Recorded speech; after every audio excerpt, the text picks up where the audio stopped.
buenos días de nuevo. Iremos ajustando el volumen.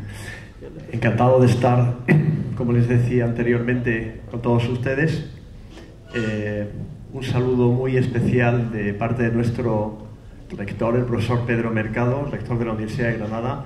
Universidad que, como verán, fundada en el año 1531, estamos a punto de cumplir 500 años, aunque ya en Granada, en los tiempos de dominación árabe, había actividad universitaria. Lo que pasa es que no era reconocida como universidad, porque entonces en Europa las universidades, para ser reconocidas como tales, tenían que tener una bula papal, una autorización del Papa.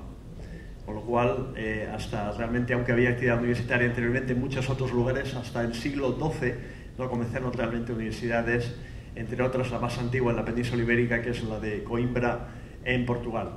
Esto sería una fotografía de un atardecer que ahora mismo se podría ver en la ciudad de Granada. Muchos de ustedes conocerán esta imagen icónica de la Alhambra, este castillo-palacio árabe, que allí está con nosotros, y detrás la Sierra Nevada, que así se llama, y que ya tiene nieve, y que de estos días la temperatura justamente ayer bajó a bajo cero en la ciudad de Granada.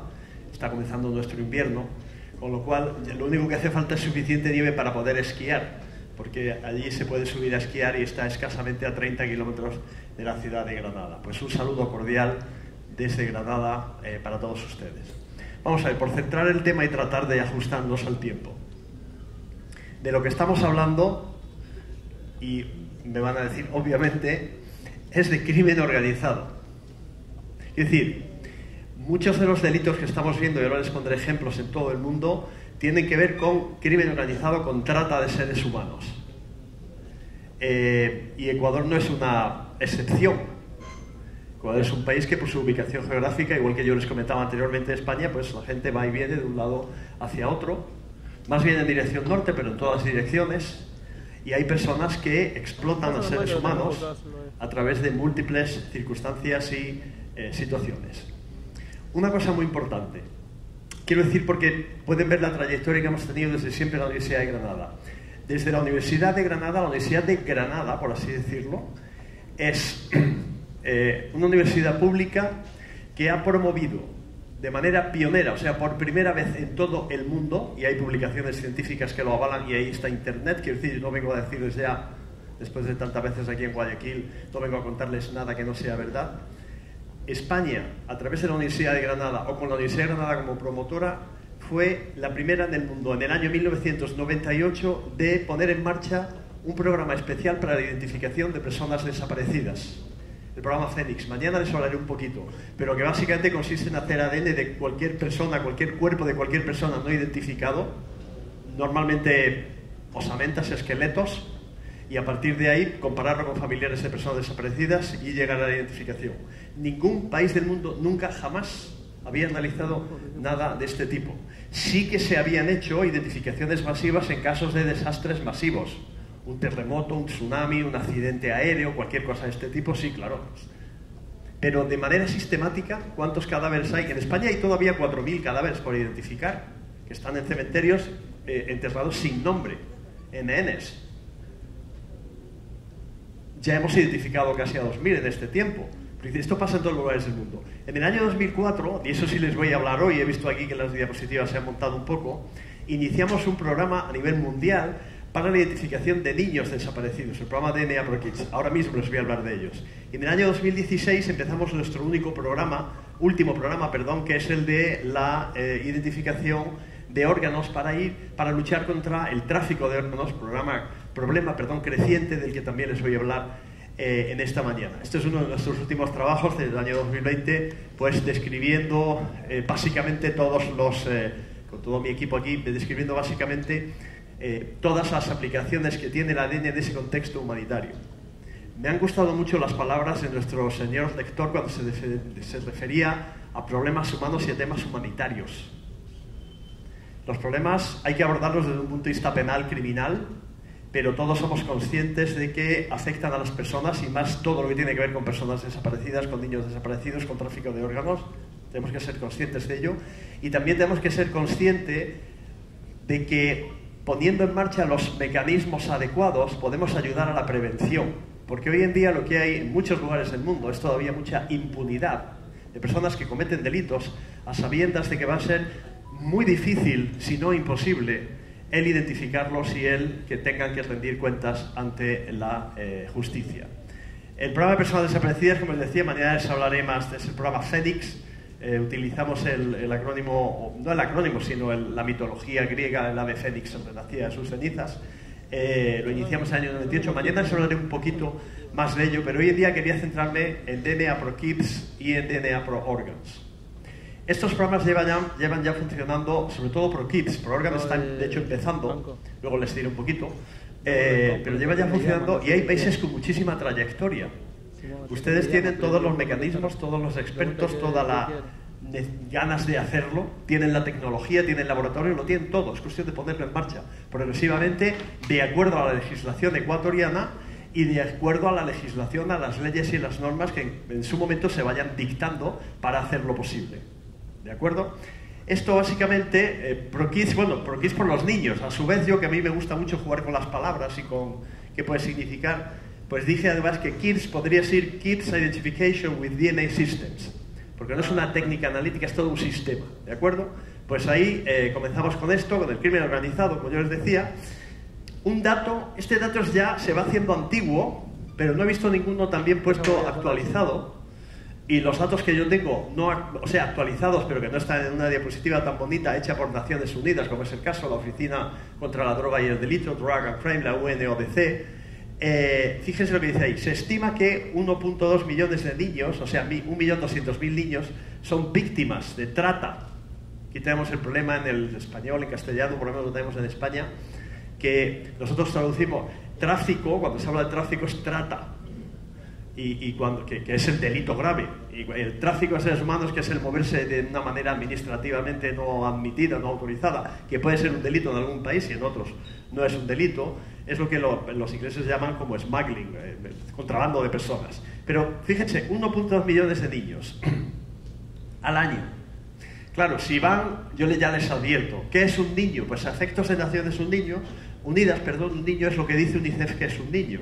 ¿Y qué dice UNICEF que es un niño o una niña? Cualquiera que tenga menos de 18 años. Por lo tanto, si ustedes estudian esos datos con un cierto detalle, verán que la mayoría de las víctimas de ese 1.200.000 niños y niñas son realmente niñas de entre 13 y 18 años. Y ya sabemos para qué son víctimas masivas, tristemente, de esa trata, que es para la explotación de tipo sexual. Pero de todas maneras, hay aproximadamente unos 150 a 200.000 niños que tienen menos de 5 años. Y eso sí que es un tema interesante desde el punto de vista de Pro Kids. Esto es un problema que acontece en todo el mundo, y aunque aquí en esta línea de donde yo la saqué no aparece Ecuador, también está incluido, lógicamente, Ecuador. Y vean el gran problema que es en España. Vean el gran problema que es en España, porque, aquí tienen España, digo porque aquí está Málaga, Almería, que es mi provincia de donde yo soy, y Granada, que estaría entre Málaga y Almería, sur de España. Claro, ustedes lo saben, y algunos o muchos habrán estado por allí. El estrecho de Gibraltar, que separa el norte de África, concretamente el país de Marruecos, de España, en la zona más estrecha de ese estrecho, más cercana entre continentes, apenas es de 7-8 kilómetros. Y la distancia entre la costa, el norte de la zona de Marruecos, que es este país básicamente, Argelia por allí, y el sur de España, de la provincia de Granada, de la provincia de Almería, es de 30-40 kilómetros. Eso es utilizado por redes de trata y tráfico de seres humanos, básicamente de tráfico, y aprovechan para trata, para introducir personas en España. En España, que significa en la Unión Europea, como ustedes saben, porque en España, por el Tratado de Libre Circulación de Personas y de Bienes, que es el Tratado de Schengen, no es el Tratado de la Unión Europea, eso es otro. La Unión Europea es una cosa y luego hay diversos tratados, el de Prüm, el de Schengen. Pues el de Schengen, yo puedo, en el sur de España, en Granada o en Málaga, donde está Almería, que es mi tierra, tomar mi auto, coger mi coche, como decimos nosotros, y conducir hasta el norte de Noruega, que está como a 4.000 kilómetros o a 3.000 kilómetros, y atravesar Francia, Bélgica, Holanda, Dinamarca, llegar a Noruega y no hay fronteras. Por lo tanto, una vez que las personas llegan al sur de España o a Italia, vean que son zonas también calientes, la isla de Lampedusa, están en Europa. Eso hace que los problemas que nosotros abordamos sean enormes. Luego, yo lo que vengo a decirles es de las cosas que estamos haciendo y que se están haciendo por allí. Estos son barcas de estas pequeñitas, las que hay aquí arriba, que llevan personas y que llegan desde el norte de África hasta puertos españoles. Entrar en la Unión Europea sin documentación no es un delito. Es una falta, no pasa como en Estados Unidos, por ejemplo. Entrar en la Unión Europea sin documentación adecuada es una falta administrativa. Y ahí hay dos opciones. O te devuelven a tu país de origen si se demuestra cuál es tu país de origen y hay un tratado de extradición, de devolución, o te quedas allí. Te quedas allí, te identifican, digamos, la policía, hablando técnicamente o coloquialmente, te deja fichado, pero simplemente por tener un dato de tu identificación, de cuál es la primera vez que se te identificó en Europa, digamos en Almería, pero luego quedas en libertad. No, insisto, esas personas no entran, a no ser que haya algún tipo de sospecha de que han cometido un delito, por ejemplo, trata de menores. ¿Por qué son los menores víctimas? Pues por muchas razones. Y hablo de menores porque nosotros en ProKids nos interesamos en niñas y en niños. Mire usted, los más pequeñitos, básicamente, son para adopciones ilegales. Los roban, falsifican documentación y los dan en adopción ilegal. Los mayores son también para adopciones ilegales porque, bueno, no todo el mundo quiere adoptar un niño o una niña de 3 meses. Y también para cualquier tipo de explotación, de tipo laboral, sexual, mendicidad, crimen organizado. Bien, ¿qué facilita esa trata de menores? Porque esto es trata directamente. Cualquier actividad que se haga con un menor que no tiene un consentimiento es directamente trata, no es tráfico de. Pues en primer lugar la ausencia de identificación adecuada y luego conocer la imposibilidad de su lugar de origen. Aquí ustedes pueden, compañeros y amigos de la policía, detener en una zona o identificar en una zona más o menos frontera, pero no tiene que ser frontera, puede ser aquí en el centro de Guayaquil, a una familia no bien identificada que lleva 2 niños que ustedes sospechan que pueden ser hijos o no hijos o tal, y quiénes son y de dónde son y cómo. Es decir, porque pueden ser de Ecuador, pero pueden ser de Perú, pueden ser de Bolivia, pueden ser de Paraguay, pueden ser de no sé dónde. Si tienen otro fenotipo pueden ser hasta de Filipinas, que hayan llegado por ahí, aquí a Guayaquil o al Callao, a Perú, y anden hacia el norte. Estas cosas pasan y están pasando. Y esto es parte de lo que confiere impunidad a este problema. ¿Cuál es la situación real en muchos países del mundo que yo visito de manera permanente y continua? Básicamente en Asia y en Latinoamérica, porque en África realmente nos falta tiempo para poder trabajar y apoyarles, aunque el problema es enorme, como se puede suponer. Miren ustedes, hay orfanatos y casas de acogida y todo esto, pero básicamente vamos a llamarle orfanatos, donde hay niños y niñas, de los cuales hay un porcentaje de ellos que no están identificados adecuadamente, o sea, que no se sabe quiénes son. ¿Por qué no se sabe quiénes son? Pues porque son niños muy pequeños que fueron encontrados o siendo explotados o abandonados en la calle y que no saben decirnos quiénes son porque o no pueden hablar, o bien porque aunque hablen, no tienen una capacidad de acordarse de quiénes eran. Porque a lo mejor fueron robados o desaparecieron de su hogar pues cuando tenían 1 año. Y 3 años después el niño habla, evidentemente, una niña con 3 años habla, pero no sabe decirnos quién es. Y esa es una situación que se da en muchos lugares del mundo. Y a su vez, en muchísimos lugares del mundo tenemos asociaciones de familiares buscando personas desaparecidas, entre ellas a niñas y a niños que en un momento determinado fueron robados. Bien, ¿en qué consiste DNA por Kids? Ya, yo puedo acabar mi conferencia ya, pero bueno, ya que estoy aquí pues le contaré un poco más. ¿Por qué no hacemos, dijimos nosotros? Todo, bueno, pudo ocurrir a mí, pero es una cosa del equipo de la Universidad de Granada. Allá por el año 2004 dijimos, vamos a ver, yo después de ver en varios países este tema en Asia, aquí en Latinoamérica, digo, vamos a ver, ¿por qué no hacemos ADN de estos niños que están bajo la custodia de las autoridades con los permisos adecuados de su tutor legal, quien corresponda, etcétera? Y se hace una base de datos de ese ADN de niños no identificados y hacemos ADN de mamás y papás y abuelitos y abuelitas y hermanitos y hermanitas de cualquiera que pueda legalmente donar una muestra para comparar e identificar. Pues ya está. eso es DNA for Kids. Efectivamente, cuando eso se hace, pues se logran solucionar casos. ¿Por qué el ADN sirve para...? Bueno, pues el ADN, la gran ventaja... O sea, el ADN no es ni mejor ni peor que ninguna otra tecnología. Yo ya llevo 20 y tantos años tratando de... El ADN es mejor que la huella dactilar. No, mire usted, es diferente, tiene sus características. Si ustedes intentan identificar quién ha estado manipulando esto, este mando a distancia, ¿cómo se llamaría esto? Para pasar la diapositiva que yo tengo en la mano, ¿vale? Este mando a distancia... Yo básicamente utilizaría huella dactilar. Hombre, también se puede sacar ADN, sí, hombre, pero es mucho más lento y mucho más caro. Es decir, esto, quien haya aquí lo ha tocado 1000 veces. Entonces, es decir, cada técnica tiene su aplicación y en criminalística todo es complementario. Todo es conjuntivo. Si yo tengo un dato por aquí, más otro por allí, más otro por allá, al final sumo y tengo más poder. ¿Qué pasa con el ADN? Pues hombre, el ADN, la gran ventaja del ADN es que para identificar a una persona puedes utilizar a su papá, a su mamá, al hermanito, a la hermanita, a la abuela, ¿saben lo que les digo? Mientras que si tú tienes una huella dactilar de una persona, o tienes una huella dactilar de referencia, o de pelmantoscopia de la planta del pie, o no consigues nada. Y tiene que tener suficiente calidad como para hacerlo. Luego, el ADN es porque cumple esa misión. Además, el ADN nos puede dar hoy en día algo muy importante, que es datos sobre el origen étnico geográfico de la persona. Aparece aquí un niño abandonado de aproximadamente 1 año de edad que apenas habla, que no se acuerda de nada, evidentemente, no puede hablar apenas para dar explicaciones, y nosotros a través del ADN podemos saber que muy probablemente, desde el punto de vista genético, su origen sea, que les digo yo a ustedes, brasileño, de la parte sur de Brasil.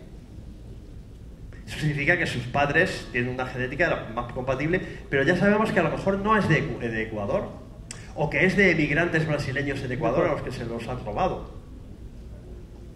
Quiero decir, esas son ventajas del ADN, pero no es porque sea mejor ni peor, es porque tiene esas características.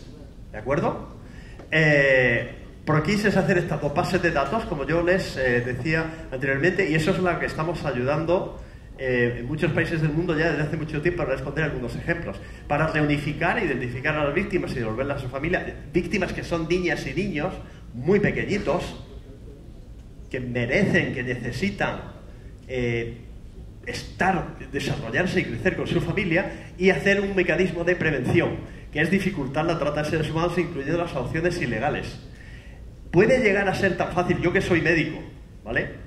Estamos trabajando mucho con la Federación Iberoamericana, Ibero-Latinoamericana de Entidades Médicas, con los colegios profesionales de médicos. Porque muchas veces en estos temas de trata y falsificación de documentos hay médicos envueltos, implicados. Si una señora da a luz y le roban un niño y el médico certifica que la señora que ha dado a luz a un niño o una niña es tal otra señora, que es la que quiere adoptarlo ilegalmente, a partir de ahí se va a complicar mucho la cosa, porque hay un certificado. Esa señora dice, este es mi hijo, que no es su hijo, porque es un hijo robado que le han dado a esta señora. Pero ella dice, este es mi hijo y que tengo un certificado médico de que yo di a luz en tal día, en tal lugar, etc. Y otro tipo de, digamos, es decir, que es un problema que muchas veces la impunidad existente por falta de un control o por falta del establecimiento adecuado de controles, pues ahí se queda, y hay que tratar de identificarlo. Cada país de los que nosotros venimos ayudando genera su base de datos. Vamos a ver, por hablar claro. Nosotros tuvimos la idea, lo pusimos en marcha, y nuestra misión es ayudar a que cada país lo ponga en marcha si quiere, si lo necesita, si le encaja en su ordenamiento legal y si le parece bien. Nosotros no controlamos ningún tipo de dato y tal, es todo lo contrario. Mi misión es captar fondos para ayudar a los países que quieren ponerlo en marcha y que en un momento determinado necesitan algún tipo de entrenamiento, de equipamiento, etcétera, a que lo desarrollen, software, etcétera. Entonces, cada país, DNA for Kids Ecuador será o sería DNA for Kids Ecuador. Esto son noticias en diversos lugares del mundo de diversos países sobre venta de bebés, albergues infantiles sin control Jalisco, pues esto sería, si hablamos de Jalisco, hablamos de México, evidentemente. Estaríamos hablando en otros casos de la existencia de otros países, como por ejemplo en República Dominicana, México, de una menor ecuatoriana, por cierto, acabo de ver. Nepal prohíbe que menores de 16 años viajen solo para tratar de evitar el tráfico de niños. Mala traducción. los periodistas tenían que enseñarle con mucha insistencia que trafficking, human trafficking, se traduce como trata de seres humanos. Lo digo porque pasa de ser un delito muy grave, tremendo, terrible, a lo que puede ser simplemente un acto administrativo. El traficante de seres humanos sí que comete un delito, pero el que es la persona que entra, por ejemplo, en Europa ilegalmente, no es un delincuente en ese contexto, ¿vale? Entonces, en Nepal hay un problema tremendo. Luego les pondré un dato más de Nepal, de niños que sobre todo van hacia India para explotación laboral y sexual, y que luego incluso pasan a otros países del sudeste asiático, donde hay mucho turismo, como puede ser Tailandia, como puede ser Indonesia, o puede ser Filipinas, y como está empezando a ser Vietnam. Lo digo porque estamos trabajando allí en esto todos los días. Problemas que también tenemos, porque esto pensamos muchas veces, bueno, esto en Asia, no sé dónde, en África, en Ucrania hay también los problemas tremendos con niños desaparecidos. Yo tuve una reunión, estuve en una reunión de Naciones Unidas en junio pasado en La Haya. Se calcula que hay aproximadamente 8.000 niños que fueron robados muy pequeñitos, que se cree, porque claro, con Rusia de este tema no se puede hablar, evidentemente, yo no lo he intentado, se cree que fueron tomados como rehenes. O sea, roban a niños en hospitales, en guarderías, etcétera, los robaron, se los llevaron. Se supone que los han dado la adopción allí en Rusia o los están criando adecuadamente, pero los tienen a su vez como rehenes, porque a esas familias los tienen. Y en cierto lugar, como ustedes ataquen tal lugar, tal ciudad, por ejemplo, pues que sepan que aquí hay 3.000 niños ucranianos. Si ustedes bombardean esa zona, van a matar a 3.000 de sus niños. Eso está ya denunciado por Naciones Unidas. No quiero entretenerme mucho más con esto. Nosotros lo que ayudamos es enviando el material necesario. Estos son kits que están adaptados para países como México o Guatemala, para tomar las muestras, para poder analizarlos.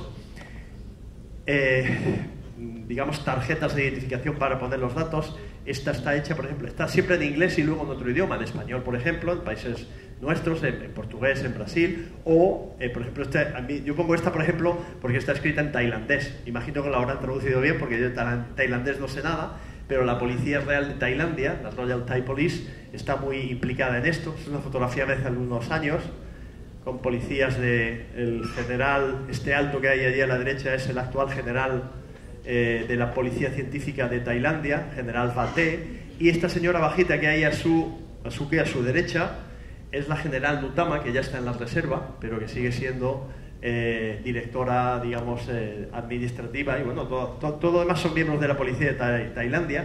¿Qué datos hay hasta ahora? Esto es interesante. Tenemos más de 3.500 identificaciones. Esto no es un signo como podría ser un asterisco, un tal. Cualquiera que sepa matemáticas básicas, esto sabe que matemáticas significa mayor de. ¿Por qué digo yo más de? Porque yo no controlo los datos. Yo lo único que le pido a los países que están colaborando con nosotros, a los que nosotros les ayudamos a ponerse en marcha, que incluso aún les ayudamos a hacer análisis, etcétera, yo les digo, a final de mes, un email automático que manda mi equipo, actualícennos con los datos que tienen. Y ellos nos dicen, pues hemos analizado 80 muestras y hay una identificación positiva. Entonces nosotros lo sumamos a una tabla Excel que tenemos. Pero nunca está totalmente actualizada. Yo no sé si a mí me pasan todos los datos, tampoco... Yo creo que evidentemente me pasan todos los datos, pero que es simplemente por tener como referencia. Estos son 3.530 niños, o más que estaban bajo la protección de su gobierno, en orfanatos, insisto, casas de acogida, albergues, llámenlo como se llamen, que estaban, mientras sus familias los estaban buscando, y que han vuelto con sus familias. Y obviamente aquí la pregunta es si la familia no quiere buscar niños, si la familia lo bendice, entonces esto no funciona. Pero que sepan ustedes que más del 90% de la desaparición forzada de menores es involuntaria, es decir, la familia es un delito, la familia no es que lo haya vendido, que también sería otro delito. ¿Vale? Y se han detectado, sobre todo en Guatemala y en Honduras, pero sobre todo en Guatemala, más de 280 adopciones ilegales. ¿Qué es eso? Pues eso es que un niño iba a ser dado en adopción porque fue llevado para ser dado en adopción por una señora que, o bien de manera voluntaria y a cambio de dinero, o bien forzada, se hacía pasar por su mamá y decía, mire usted, yo tengo 23 años, ese es mi cuarto hijo, somos una familia pobre, no podemos tal, queremos que tenga una vida mejor. Me siguen, ¿no? Digo porque hablo rápido. Entonces, queremos que tenga una vida mejor y yo quiero darlo en adopción. Y entra en un circuito legal de adopción, pero proviene de un delito. Yo siempre digo lo siguiente, de un país, cualquiera, llámese Ecuador, por ejemplo, que me gusta mucho, no debería salir, por ejemplo, ningún niño para ser dado en adopción, pero no, ni siquiera del país, ni siquiera de su ciudad donde ha aparecido, donde está, sin que nosotros podamos cerciorarnos o asegurarnos de una de estas dos cosas. Primera, que está siendo dado en adopción por sus padres, papá y mamá biológicos, de manera voluntaria, no forzada. Y toda la documentación es que son los padres, efectivamente, y si no, se hace ADN y se comprueba que son los padres. Y en segundo lugar, no debería salir ningún niño en adopción sin asegurarnos que no está siendo buscado por sus padres, que es la parte B, que es el desarrollo pleno del programa DNA por Kids. A un niño lo roban aquí en Loja o en Cuenca o en donde sea, otro lugar, lo traen aquí a Guayaquil, lo abandonan, lo roban para darle una adopción ilegal. No le sale el negocio y como no le sale el negocio se quedan con un niño de 6 meses que no sabe lo que hacer y lo abandonan por ahí en medio. Ustedes policías lo encuentran y lo llevan al lugar adecuado. Nadie sabe quién es el niño y se pone en marcha un proceso para ver si se lo puede dar en adopción, que vivir en una familia es el lugar ideal para un niño o una niña de 6 meses. Hasta aquí de acuerdo, ¿no? Y a lo mejor el papá y la mamá y el abuelito y la abuelita y toda la familia está llorando, como les decía a ustedes, a 400 a 500 kilómetros de aquí, en un pueblecito pequeño porque les robaron a su niña hace 3 meses y no saben dónde está. Y la niña sale en adopción de Ecuador. Eso puede pasar y eso es muy triste y eso se puede evitar, evidentemente, con esta tecnología. ¿De acuerdo? Simplemente nosotros también ayudamos a los países que tienen en marcha una gran base de datos a dotarlos, si no lo tienen, que hay algunos países que sí lo tienen, con un software que sirve para la identificación de personas. En este caso es el énfasis, este software, que es un software de fabricación norteamericana, que es una base de datos como el software CODIS, que quizás conozca a la gente, pero son programas informáticos que lo que hacen es comparar datos de ADN y buscarte identificaciones perfectas, o te buscan quién puede ser la mamá de un niño, quién puede ser el papá, el abuelito, la abuelita, y así sucesivamente, y esto es también importante. Una cosa muy interesante para, no iba a decir para darles ánimo, pero retiro la palabra, no para darles ánimo, sino para que vean ejemplos. Por ejemplo, esta es una ley de Guatemala del año 2010, es la ley Alba Kenneth. La ley Alba Kenneth de 13 de septiembre del 2010. Es la primera ley del mundo y la única que de manera específica en su artículo 13 dice lo que todos ustedes están leyendo aquí a la derecha. Artículo 13, banco de ADN de niños desaparecidos y sustraídos de los parientes que demandan su localización. La Procuraduría General de la Nación se compromete a pruebas científicas de ADN de niños desaparecidos y sustraídos y de los parientes que demanden su localización. Esto es pasar el programa DNA por Kids a una ley. Nosotros estuvimos trabajando desde el año 2007 hasta el 2010, que se aprobó con el gobierno guatemalteco de la época. El vicepresidente era un médico que era sensible a estos temas y que había trabajado toda su vida profesional en Estados Unidos y tal, y ayudó bastante porque entendía bien el tema. Y la ley Alba Kenneth en general, que se iba a llamar ley DNA por Kids, pero bueno, Alba Kenneth es el nombre de un niño y de una niña, o de una niña y un niño, que desaparecieron y fueron encontrados asesinados. Había habido intento de chantaje y tal, entonces en honor a ellos se le puso ese nombre y esa ley bueno, está en vigor y está funcionando y quizás sea sin duda alguna Guatemala el país que mejor está funcionando en este contexto de ADN. Estamos hablando de muchos países, Indonesia, noticias que ha habido por todo el mundo, el New York Times que tenía anteriormente, en Indonesia, en Perú, no sé dónde. Bien, fotografías, historias de este tipo que no vienen bien, pero quiere decir que esto que está activo y que tenemos ahí una experiencia. Y déjenme que les hable durante los últimos 10 minutos y del tiempo que tengo asignado del tema del tráfico de órganos. Acuérdense que en el año 98 empezamos con el programa de identificación de personas desaparecidas. Mañana les hablaré operativamente cómo lo estamos haciendo, que lo hace Guardia Civil y Cuerpo Nacional de Policía en España. Nosotros estamos ahora colaborando en personas desaparecidas en el contexto de lo que es la guerra civil y la época posterior de la dictadura, que es lo que se llama el contexto de memoria democrática e histórica.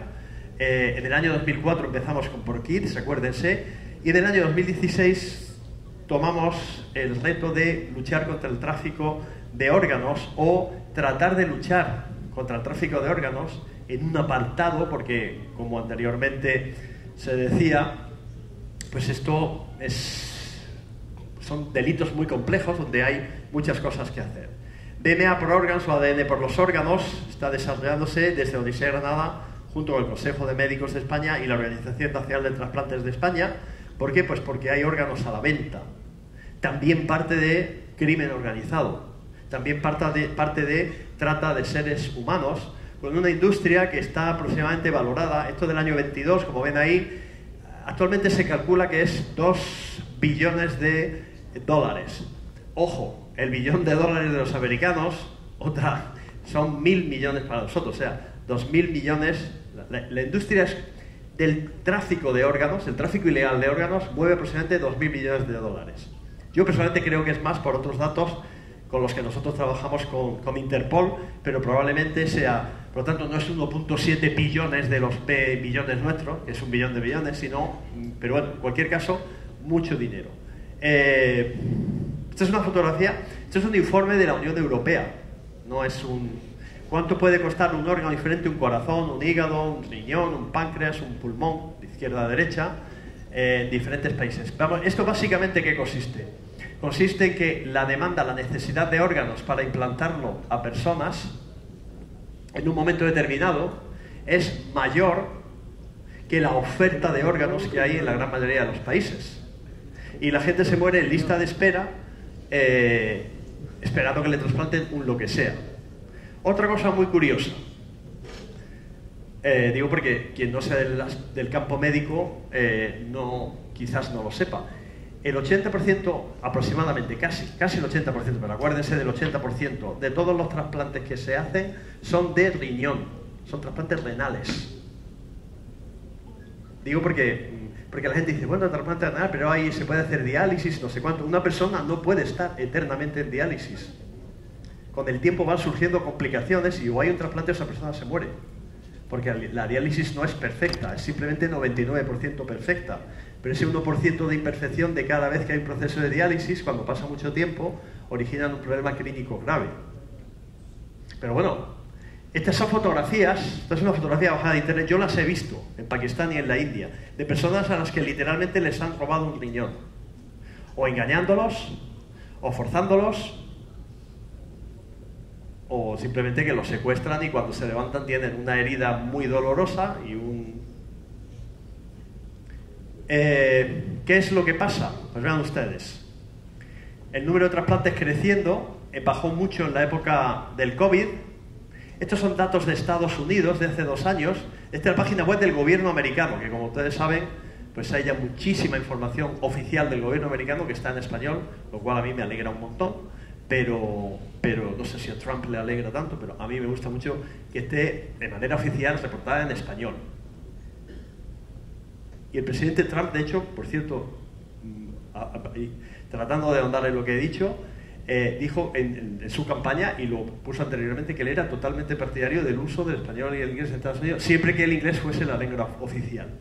Hay muchísima información del gobierno americano que está en español. Esta es una página web, está aquí abajo, lo que pasa, ustedes no lo ven, http donación tal, gobierno es tal, gobierno americano. Pero lean lo que ya han leído. Hay 107.000 personas en lista de espera. El año 2020, estos son datos de finales del 2022, se realizaron 39.000 trasplantes, o sea, 40.000 sobre 107.000. Todos los días mueren 17 personas. En Estados Unidos, o sea, multipliquen eso ustedes por el mundo. ¿Cuál es el problema? Que se necesita mucho más de lo que se consigue trasplantar. Y como se necesita mucho más de lo que se consigue trasplantar, tenemos un problema, Houston o Guayaquil. Tenemos un problema. Problema que en ciertas zonas del mundo se está incrementando. Esto que tienen ahí, y que lo verán si me quito de en medio, es la pirámide poblacional que yo...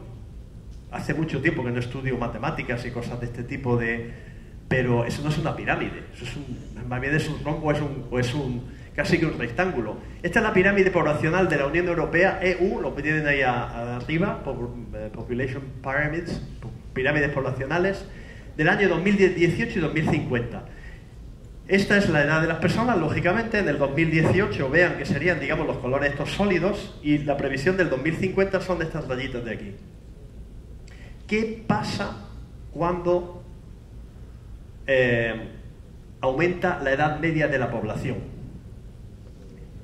Bueno, pasan muchas cosas de todo tipo, pero desde el punto de vista médico, lo que pasa es que una persona que con 70, 80, incluso ya más años, está bien, pero de pronto le falla un órgano, que no tiene solución a no ser que sea un trasplante. Eso es como el que tiene un coche auto viejo y que le gusta y que hoy le falla el freno y le falla. Yo tengo uno de esos que me gusta y mi mujer vende lo lleva y yo no lo vendo porque no quiero, pues le cambio el embrague, el no sé qué, el freno, la pastilla. Hoy tenía una avería que me lo dijeron el otro día. Bueno, pues ya está, me gastaré $200 y lo cambiaré porque es mi coche y para lo que lo quiero me sirve y le tengo cariño. Entonces, cuando aumenta la edad media de la población, aumenta la necesidad de neurona. Y esto es un problema que ya está aquí y que está presente. ¿Cuál es el tema? Pues que faltan órganos. Tú te pones en lista de espera y no te llega un órgano y te mueres. Y resulta que tú estás en lista de espera y no te llega un órgano, pero tú tendrías dinero si pudieses acceder a un órgano, y aquí se genera un mercado, que es un mercado que no es negro, porque es un mercado legal, pero que cuando uno ahonda sí que es un mercado negro, porque de dónde y en qué circunstancias se están vendiendo estos órganos. La Organización para la Seguridad y la Cooperación en Europa hizo un estudio allá por el año 2020 sobre trata, no tráfico trata de seres humanos con el objetivo de extracción de órganos en la región de la ORCE. Y bueno, esto es un informe de todo esto. El que quiere información complementaria, al principio creo que también estaba mi dirección de correo electrónico. Yo esto tengo miles de documentos, incluido se lo mando sin ningún problema. Sí, fíjense ustedes, modos a la derecha, el diagrama, modos de comercio y trata y tráfico de órganos, porque ahí sí la traducción es tráfico de órganos. Modo 1, el receptor va arriba a la izquierda, el receptor va al país del donante. Hay una cosa llamada turismo de trasplantes. Tú eres el señor John Smith y tienes mucho dinero y vives en Wyoming, que es un lugar muy bonito allí del norte de Estados Unidos, y tu padre se está muriendo porque falta un corazón, pero tú, John Smith, tú y en tu familia y tal tenéis, y tú te pones a buscar por internet trasplante de órganos, necesidad de corazón, y te salen empresas que te dicen legales, y se genera un mecanismo llamado de turismo de trasplantes. Te dicen: nosotros tenemos contacto con hospitales de países donde tienen gran capacidad de captación de órganos porque hay muchos donantes, etcétera, etcétera, y se entra en ese circuito. Y entonces, esto de aquí, el receptor va al país del donante, está lo inverso, el donante va al país del receptor, están que los dos van a un país determinado. Es decir, esto está descrito. Esto es en el norte de África, el norte y el oeste de África, donde en países como Egipto, como Siria, hoy con problemas de tipo político, etcétera, como Argelia, como Túnez, se realizaban muchísimos trasplantes, ¿vale? Y es todo un mecanismo complejo que no podemos explicar, pero que aquí se puede ver del que recluta, el que recluta localmente, el que tiene acceso tanto a víctimas como a donantes. Aquí hay médicos implicados. Hay médicos que saben que hay pacientes que están en lista de espera y que por las prioridades que tienen no van a recibir O sea, las listas de espera son muy complejas de gestionar. Yo que conozco desde fuera, no desde dentro, pero sí de hablar con los responsables, porque a lista de espera hay criterios de edad, criterios médicos, no sé qué. O sea, no va a tener, aunque un señor lleve, ¿qué digo yo?, 3 años en lista de espera. Si ese señor tiene 88 años y de pronto aparece un señor con 29 años o con 40 años, la prioridad cambia. Entonces hay médicos que saben, nunca. Entonces le dicen a la familia: miren ustedes, yo que creo, o miren ustedes que esto nunca tal. La familia empieza a buscar por otro lugar. Entonces hay reclutadores, se negocia, se realiza, y luego hay compañías de seguros, de agencias de viajes, traductores. O sea, es todo un mundo de negocio. Por eso es por lo que recibir un riñón puede valer 150.000 o 250.000 euros.